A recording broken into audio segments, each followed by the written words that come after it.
আন্দোলন সংগ্রাম করছে, 1971 সালে আন্দোলন সংগ্রাম করে এদের স্বাধীন করছে।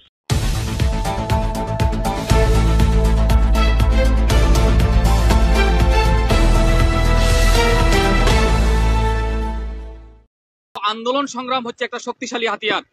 এই হাতিয়ার যেভাবে একটা ব্রিজকে ভেঙে চুরমার করে দিতে পারে, ঠিক তদ্রূপ স্বৈরাচার এই শেখ হাসিনাকে এই দেশ থেকে বিতাড়িত করার জন্য এই আন্দোলন সংগ্রামটা এটাই কাজ করছে।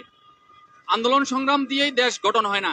অতীতে যেভাবে 1971 সালে আমার দেশের অনেক লক্ষ মানুষ শহীদ হয়েছে, অনেক মা বোনের ইজ্জতের বিনিময়, তাও আমার দেশ আমরা গঠন করতে পারি নাই। 90-এর যে 3 জাতীয় যে একটা রূপরেখা তৈরি হয়েছিল, ওই রূপরেখায়ও আমাদের দেশের জনগণ ওই 3 জাতীয় রূপরেখায় মানুষ নির্বাচন হয়েছে। এই 12টা সংসদীয় নির্বাচনে অধিকাংশ নির্বাচনেই সুষ্ঠু হয় নাই।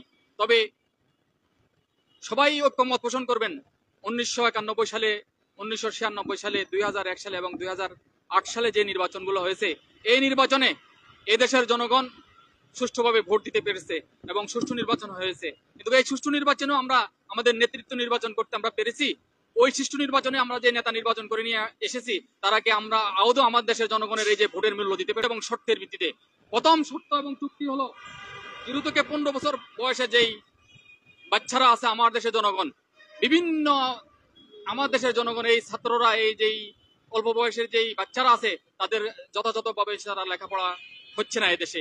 তাই এদের জন্য লেখাপড়ার জন্য 0 থেকে 15 বছর বাচ্চাদের জন্য অতীতের যেই আইডিয়াল স্কুল আছে, যে অন্তত ভালো মানের যে স্কুলটা, এই স্কুলের মধ্যে লেখাপড়া করলে ডক্টর, ইঞ্জিনিয়ার বা ভালো একটা অবস্থানে চলে যেতে পারে, এরকম কয়েকটা 5 থেকে 6টা স্কুল প্রতিটি সংসদীয় আসনে যারা গড়তে পারবে এবং যারা আশ্বস্ত করতে পারবে এবং তারা ওয়াদাবদ্ধ হবে, তাদেরকেই আমরা আগামীতে বেছে নিব। এবং আরেকটা শর্ত হলো 15 থেকে 50 বছর বয়স। আমার দেশের এই প্রায় বিশাল 18 কোটি জনগণ, এই 18 কোটি জনগণের মধ্যে মাত্র 19 লক্ষ সরকারি চাকরি। সরকার চাইলে আরো 5 লাখ বা 6 লাখ বৃদ্ধি করে এটাকে 25 লাখ করতে পারবে, এর বেশি তো করতে পারবে না। এই বিশাল জনগোষ্ঠীকে কিভাবে তারা কর্মসংস্থানের ব্যবস্থা করবে? এদের কর্মসংস্থানের জন্য এদের যারা অল্প শিক্ষিত, অল্প লেখাপড়া করছে, তাদেরকে কারিগরি শিক্ষায় শিক্ষিত করে তাদেরকে 5 থেকে 10 লাখ বিনা সুদে না, মানে সুদ ছাড়া তো লোন দেওয়া সম্ভব না।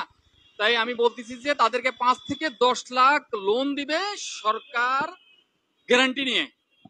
আরেকটা হলো সরকার 5% এই সুদের লভ্যাংশ শোধ করবে, আর 5% যেই লোক নিবে সুদ, যেই লোন নিবে, এই শোধ করবে।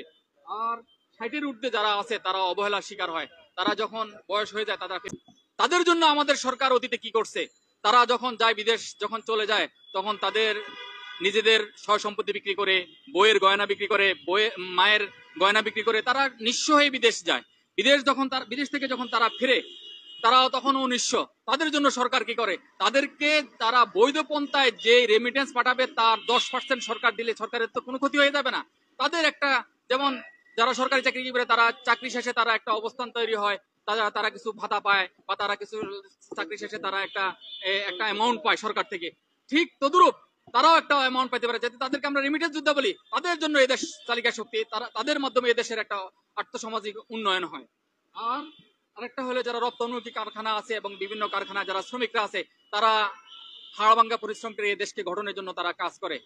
এদেরকে সরকার চাইলে প্রতি ঈদে 2টা বোনাস কারখানা মালিক বা ফ্যাক্টরি মালিকরা দেয়।